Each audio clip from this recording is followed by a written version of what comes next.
ہائے ہائے کہاں حضرت کی باتیں ہیں، تو نہ مولانا صاحب کے بیانات پڑھتے ہیں لوگ، حضرت کے بیانات نہیں پڑھتے. حالانکہ اس کام کا حق یہ ہے کہ حضرت کے بیانات ہی پڑھے جائیں، صرف حضرت کے بیانات ہی پڑھے جائیں. اس کام کا حق ہے کہ صرف حضرت کے بیانات ہی پڑھے جائیں. جتنے بھی لوگوں کو اشکالات ہوتے ہیں نا، اس سب اشکال کی اصل وجہ یہ ہے کہ جتنے بھی اعتراضات کرنے والے ہیں یہ مولانا صاحب کے بیانات نہیں پڑھتے، اپنی دنیا میں رہتے ہیں اور بات سن کر اعتراض کرتے ہیں، حضرت کے بیانات نہیں پڑھتے. خدا کی قسم اگر روزانہ توحید کی دعوت نہ دو گے تو غیروں سے سمجھوتا کر بیٹھو گے، پکی بات ہے. تم یہ کہو گے بھائی حالات خراب ہو جائیں گے، جھگڑا ہو جائے گا، لہذا اتنی سی بات تو مان لینی چاہیے. وہ کہیں گے ہماری طرح تمہیں زمین کی جے کہو کیونکہ زمین سے غلہ مل رہا. اللہ صاف انکار کرتے ہیں، صاف انکار کرتے ہیں. انتم تزرعون ونحن الزارعون، کاش تم نہیں کر رہے ہم کر رہے. دانا ہم پھاڑتے ہیں، اس دانے کو اگانے کے لیے زمین ہم پھاڑتے ہیں. زمین کو اندازہ کریں نا، اتنا بھاری حل ہوتا ہے، ایک آدمی اس کو اٹھا نہ سکے. اب تو حل کا بھی زمانہ نہ رہا، اتنی پاور کی مشینیں زمین کو پھاڑتی ہیں. کیوں بھائی؟ زمین کو پھاڑتی ہیں، پھر اسے برابر کر دیتی ہیں دان ڈال کر. اللہ اکبر. جو زمین تمہاری اتنی قوت سے مشین سے پھاڑی جاتی ہے، جو زمین اتنی قوت سے مشینوں سے پھاڑی جاتی ہے، اس زمین کو دانا کیسے پھاڑ لے گا؟ زمین کو دانا، اور دانے میں سے بھی ایک سوئی نکلتی ہے. کیا نکلتی ہے؟ سوئی نکلتی ہے نا، کوپل. کیوں بھائی کیا ہوتی ہے؟ کوپل ہے، کیا ہے نا وہ کوپل. وہ کوپل اتنے بھاری اوپر سے مٹی کو پھاڑتی ہوئی کوپل باہر آتی ہے. دیکھو تو صحیح، اس ساری کیفیت کو دیکھ کر مومن کہتا ہے اللہ نے زمین کو پھاڑا ہے، اللہ نے دانے کو پھاڑا ہے. مشرک کہتا ہے زمین غلہ دے رہی ہے، مشرک کہتا ہے زمین غلہ دے رہی ہے. پھر یہ مشرک کہے گا مسلمانوں سے تم بھی کہو زمین کیجئے، تم بھی کہو زمین کیجئے، زمین غلہ دے رہی. ہم کہیں نہیں، ہم زمین کیجئے نہیں کہیں گے. کیوں؟ کہ غلہ اللہ دیتے ہیں، غلہ اللہ دیتے ہیں. جب اللہ دیتے ہیں براہ راست تو پھر ہم زمین کے آگے کیسے جھک جائیں؟ اصل میں زمین سے محبت اور عقیدت ہو گئی کہ زمین سے غلہ ملتا ہے،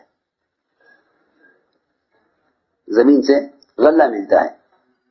یہ چاہیں گے کہ بھئی زمین کے آگے بھی جھکو اس لیے کہ زمین تمہیں غلہ دے رہی ہے.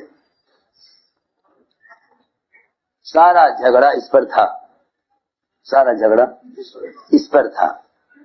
میں نے ایک بات کہی تھی، شاید یاد ہو،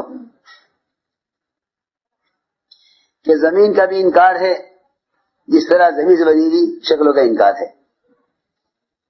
پتھر کا انکار کیونکہ زمین سے ہے، مٹی کا بت ہو تو مٹی کا انکار، بت کا انکار، مٹی کا انکار.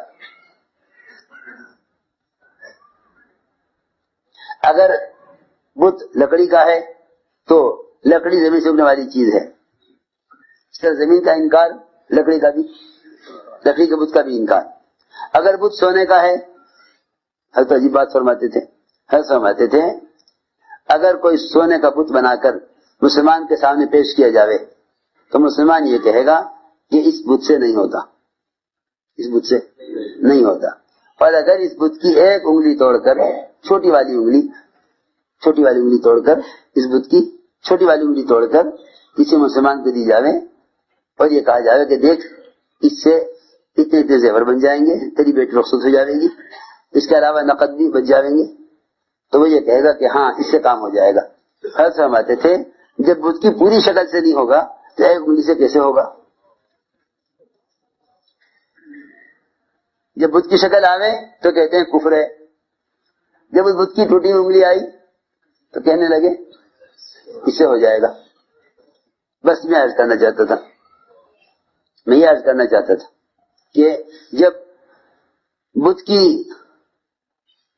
جو بھی شکل ہو، سونے کی، چاندی کی، پیتل کی، تانبے کی، لکڑی کی، مٹی کی، پتھر کی، یہ ساری کی ساری شکلیں زمین سے نکلی ہوئی ہیں، یہ ساری شکلیں زمین سے نکلی ہوئی ہیں۔ جس طرح ان ساری شکلوں کا انکار ضروری ہے، اس طرح زمین کا بھی انکار ضروری ہے، زمین کا بھی انکار ضروری ہے۔ ورنہ غیر یہ کہیں گے مسلمانوں سے کہ بھائی دیکھو ہم ایک نعرہ لگا رہے ہیں، تم بھی لگاؤ، صاف بات ہے۔ میں بتاؤں آپ کو حقیقت، لوگ یہ کہتے ہیں کہ بھائی حالات ایسے ہیں، یہ حالات کیوں بنے؟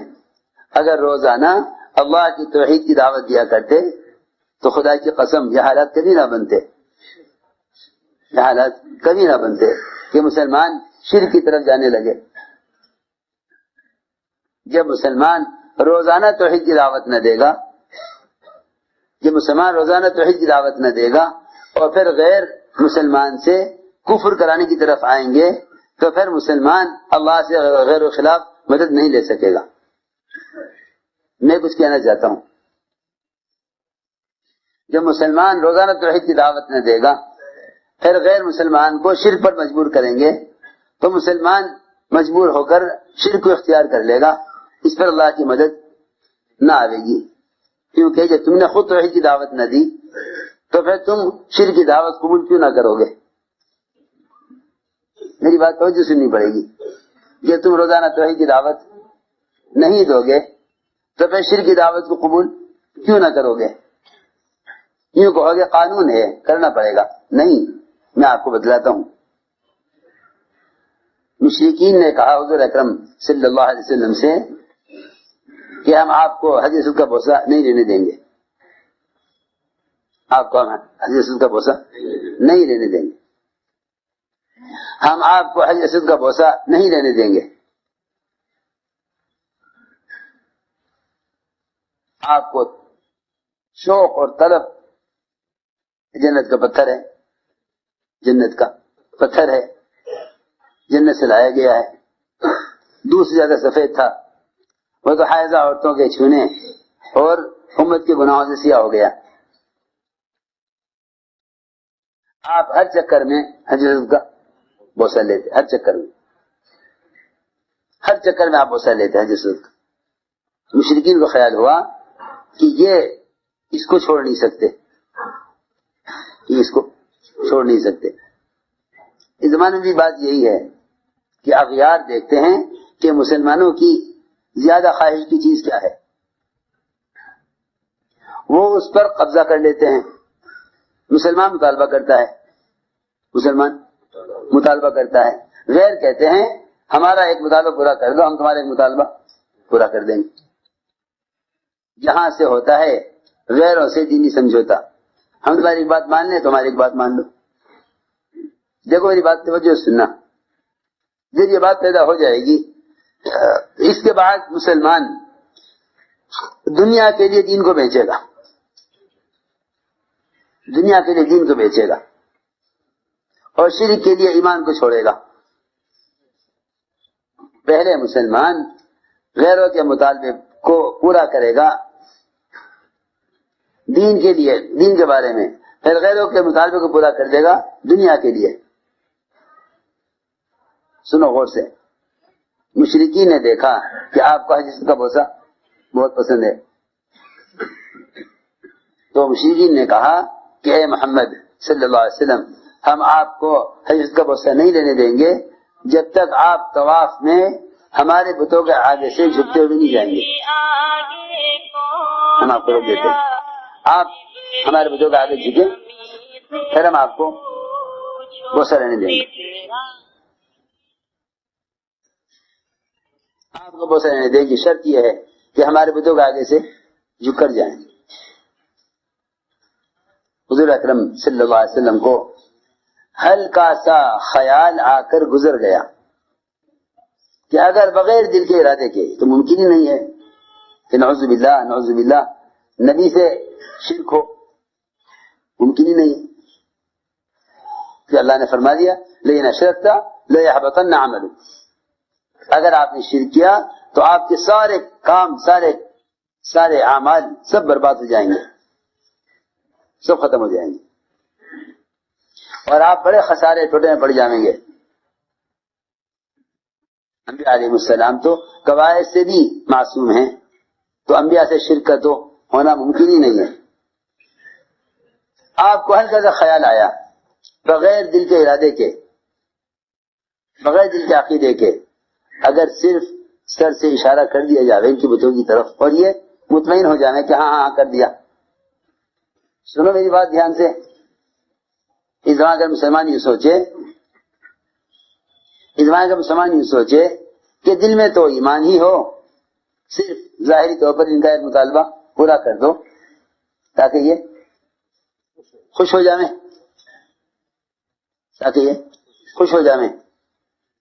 اور یوں ہمارا کام چل جاوے۔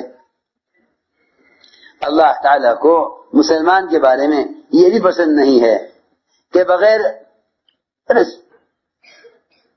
اٹھ جاؤ پر یہاں سے، جب بیٹھ جا کے سونا مت، میں جتنی سے بھی بات کہہ رہا،